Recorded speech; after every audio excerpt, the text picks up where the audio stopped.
être œuvre d'art parce que son corps est devenu matière de l'art. Voilà. Et ce qui est le plus important aussi dans l'art contemporain, c'est que l'observateur, le spectateur va avoir une place spéciale.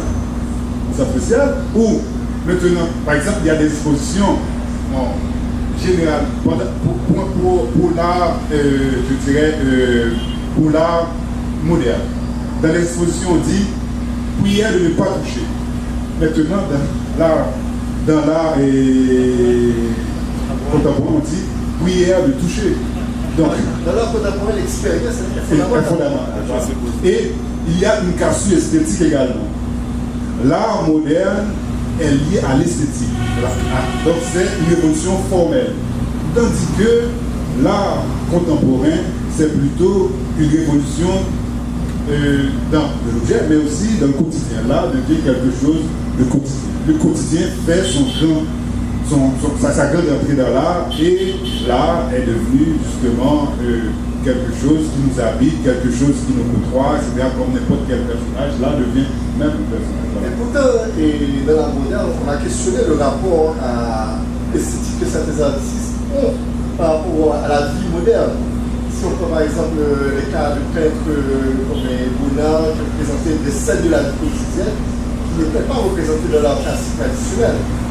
Donc l'art moderne a quand même permis de faire rentrer la vie quotidienne de l'art, de la représentation de l'art, sans forcément en donner l'expérience. Oui, bon, et le quotidien, il y a la représentation du quotidien, mais aussi il y a le quotidien même. C'est-à-dire un artiste qui présente, par exemple, sa chambre. Sa chambre devient œuvre d'art. Son corps devient œuvre d'art. Ce n'est pas uniquement la représentation, mais aussi c'est le quotidien même. La culture de l'art. Parce que ma chambre des hommes ne fait pas œuvre d'art. Mais si, ça peut faire.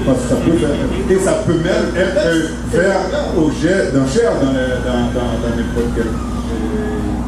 Parce que il y a, l'art contemporain, c'est que l'œuvre d'art ne porte plus en elle-même des qualités intrinsèques. Donc c'est un discours, c'est l'idée, c'est une institution. On l'a institué œuvre d'art. C'est à travers un discours. Mais est-ce que dans ce cas-là, on ne peut pas dire que ça devient une sorte d'art officiel? Parce qu'il devient institution, il devient discours, il se présente comme tel, mais comment est-il perçu par les gens?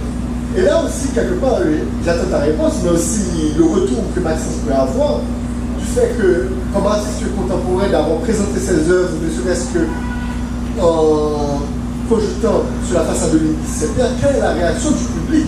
Comment reçoit-il cet art? Parce que l'art moderne est cadré. En dehors du cadre du tableau et du socle de la sculpture, il n'y a plus d'art. Les frontières de l'art contemporain sont flexibles, sont variables. Donc, il y a l'aspect de la réception que j'espère le voir, mais aussi l'expérience que Maxence peut partager. Bon, carrément, parce que ça parle de l'expérience femme, qui est plus même pas qu'à parler d'art contemporain, parce que art contemporain pour moi c'est art actuel, ça a fait aujourd'hui et tout ça a sorti de artistes aujourd'hui, c'est ça pour moi qui est important. Mais donc je trouvais que c'était difficile pour artistes aujourd'hui nous faire un bagage qui déjà existé dans le plan. Donc à chaque fois, il y a renouvelé, il y a posé quelques questions, et c'est vrai que nous, toute catégorie que Sterling a parlé sur l'art contemporain, toute discipline qui vient mêler une à l'autre, qui vient toute frontière qui est exposée, et tout nouveau langage, son langage qui est très particulier, qui vient prendre naissance et qui va évoluer, qui va continuer à évoluer dans le futur. Mais art contemporain, il y a des notions de art actuel, de art du moment. Art contemporain aujourd'hui en 2017, c'est pas art contemporain en 2000 et c'est pas art contemporain en 2030. Donc déjà un problème avec le mot même de art contemporain. Mais conceptuellement, là, du mot actuel, on veut être dans un vocabulaire qui a dit de leur modèle actuel. Parce qu'on ne peut pas sur question de pertinence de l'art contemporain par rapport à justement de position artistique modèle qui toujours existait. Donc, la question au point, c'est par rapport à public là, qui j'ai le percevoir. Parce que l'homme au tableau, on connaît souvent les freedom. En performance, si on joue, au cas où on est initié, on peut douter, on peut dire son action de fou. On peut dire qui te termine ça après. Alors, contextualiser, on comprend une performance.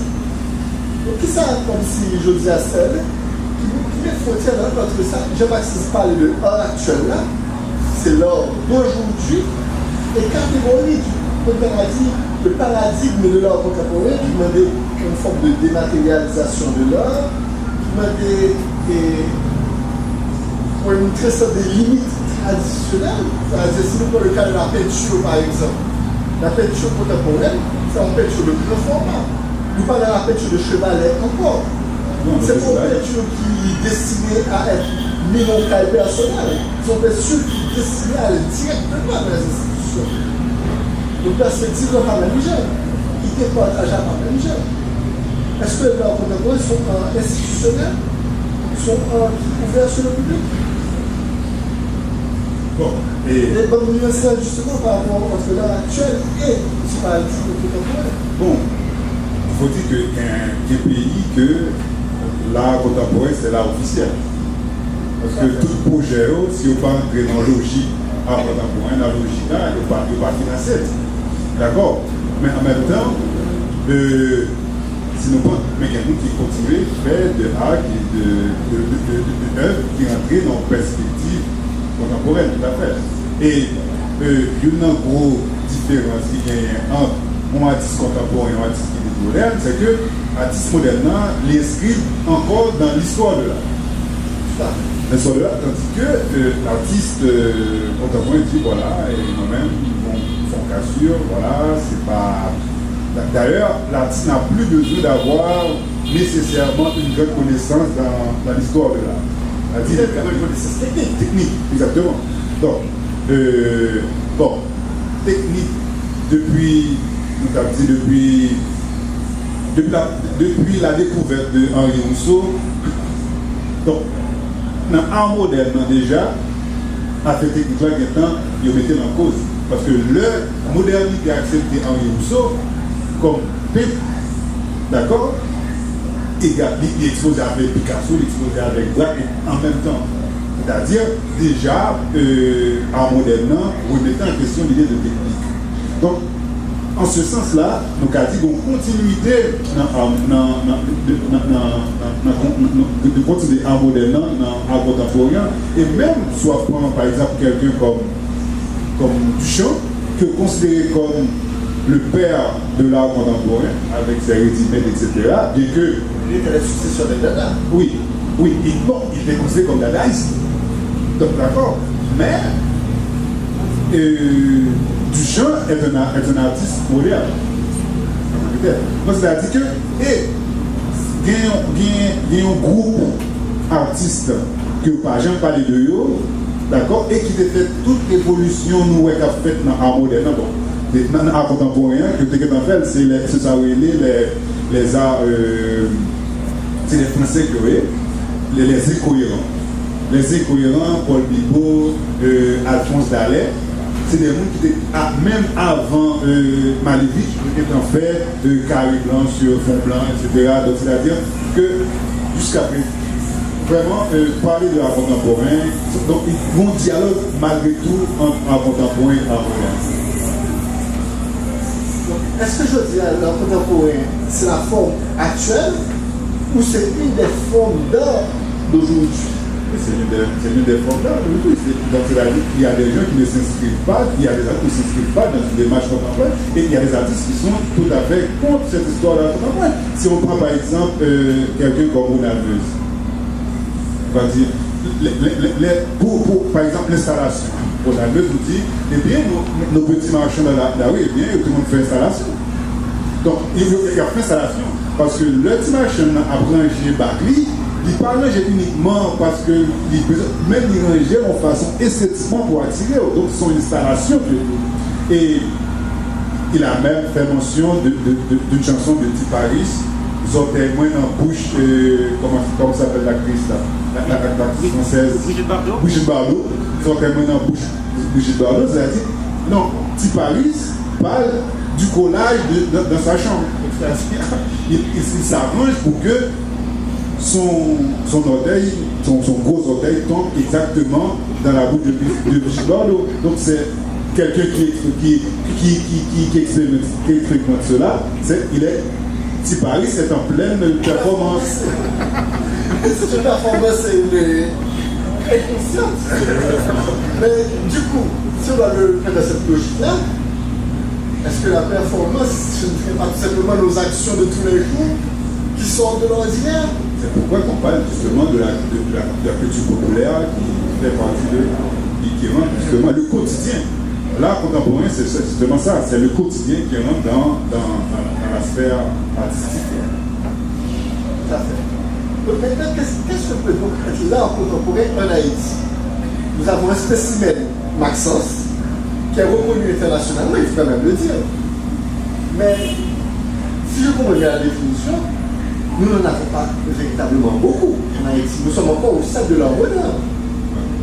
Et même si on prendrait dans notre histoire de l'art, certains seraient même pour être considérés comme classiques. C'est que Dali n'est pas le même que l'histoire du monde occidental, mais on a toujours des peuples qui fonctionnent comme nos précurseurs, comme celle du Socle d'Or, nos naïfs et tout ça. Qu'est-ce que c'est que le contemporain aujourd'hui en Haïti?